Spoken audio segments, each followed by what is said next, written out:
Soal nomor 6. Jika pemerintah menaikkan upah minimum di atas tingkat upah keseimbangan pasar dalam jangka pendek, dampak yang akan terjadi di pasar tenaga kerja adalah A. Permintaan tenaga kerja meningkat dan pengangguran turun. Permintaan tenaga kerja harusnya menurun, bukan meningkat. Karena kalau pemerintah menaikkan upah minimum, tentu biaya yang dikeluarkan oleh pihak perusahaan akan semakin tinggi, sehingga pihak perusahaan akan mengurangi jumlah permintaan tenaga kerja. Yang B, penawaran tenaga kerja meningkat dan terjadi kelebihan penawaran tenaga kerja. Nah, ini benar. Kenapa benar? Karena ketika upah minimum itu dinaikkan, penawaran tenaga kerja menjadi meningkat karena upah yang lebih tinggi akan menarik lebih banyak orang untuk bekerja. Untuk lebih jelasnya dapat diperhatikan pada kurva ini. Ketika pemerintah menaikkan upah minimum di atas upah keseimbangan pasar, maka terlihat jumlah tenaga kerja akan bertambah. Yang C, kenapa salah? Permintaan tenaga kerja meningkat. Benar, dan terjadi kekurangan tenaga kerja. Ini salah, harusnya terjadi kelebihan tenaga kerja. Nggak mungkin dengan upah yang tinggi orang jadi nggak mau untuk bekerja, kan tidak mungkin. Yang D, penawaran tenaga kerja menurun karena produktivitas yang rendah. Ini juga salah, harusnya penawaran tenaga kerja meningkat karena upah naik. E, permintaan dan penawaran tenaga kerja tetap tidak berubah. Ini salah, artinya di sini tidak ada pengaruh. Sementara ketika upah minimum itu dinaikkan, pasti terjadi pengaruh. Soal nomor 7. Dengan kurva permintaan tenaga kerja yang menurun dan kurva penawaran tenaga kerja yang meningkat, maka penurunan permintaan tenaga kerja akan menyebabkan apa? Jawabannya adalah yang A. Upah keseimbangan menjadi lebih rendah dan jumlah tenaga kerja yang dipekerjakan lebih rendah. Mengapa upah keseimbangannya menjadi rendah? Karena terjadi penurunan permintaan tenaga kerja.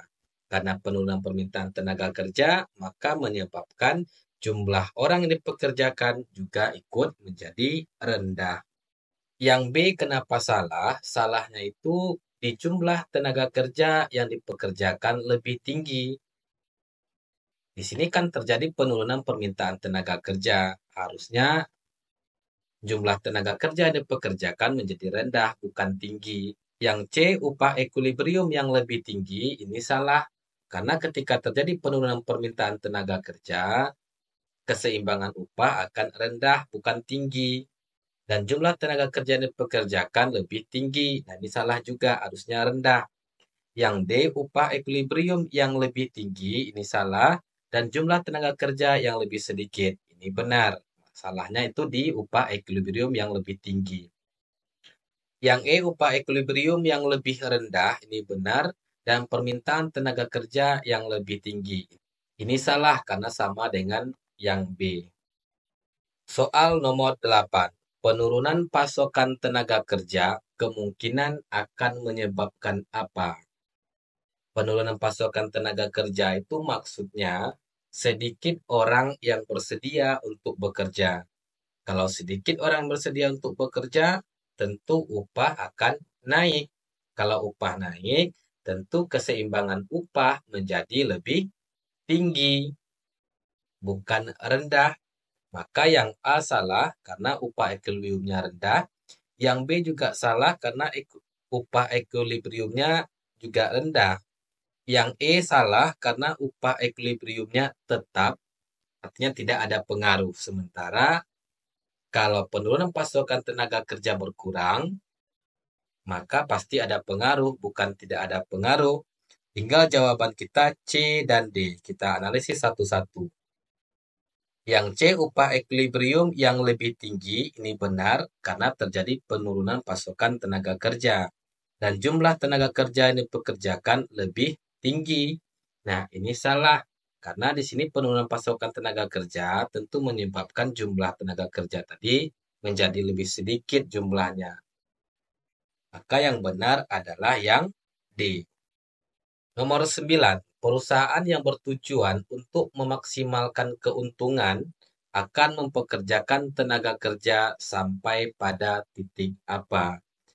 Jawabannya adalah yang D. Produk pendapatan marginal sama nilainya dengan biaya tenaga kerja marginal atau MR sama dengan MC. Produk pendapatan marginal itu adalah tambahan pendapatan dari mempekerjakan satu orang pekerja lagi.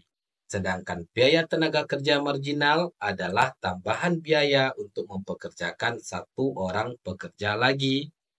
Jadi perusahaan untung maksimal kalau tambahan pendapatan sama dengan tambahan biaya atau MRP sama dengan MCL. Soal nomor 10.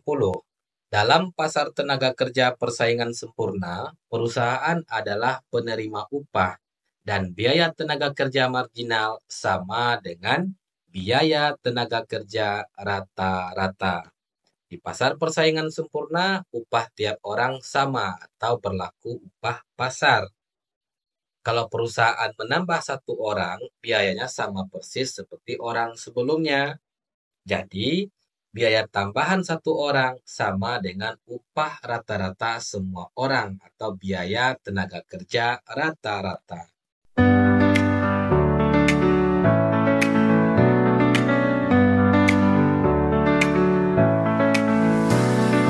Langit berbaju menyapa, buku dan mimpi menari bersama.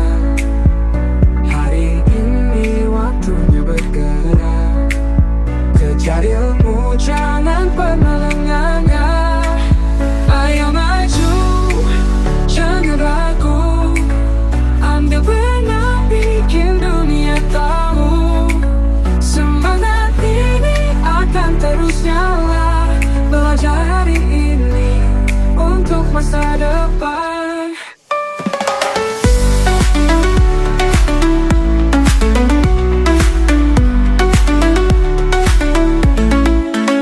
Waktu berjalan, jangan sia-siakan setiap langkah penuh harapan.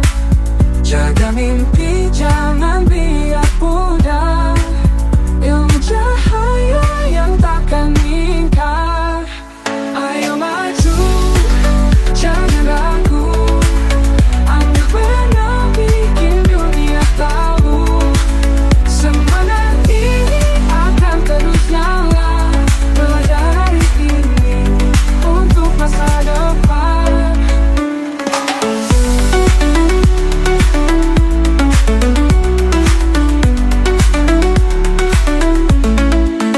Lintas jembatan penuh misteri, isi hidup dengan mimpi-mimpi. Jatuh bangkit lukis kisah hidup.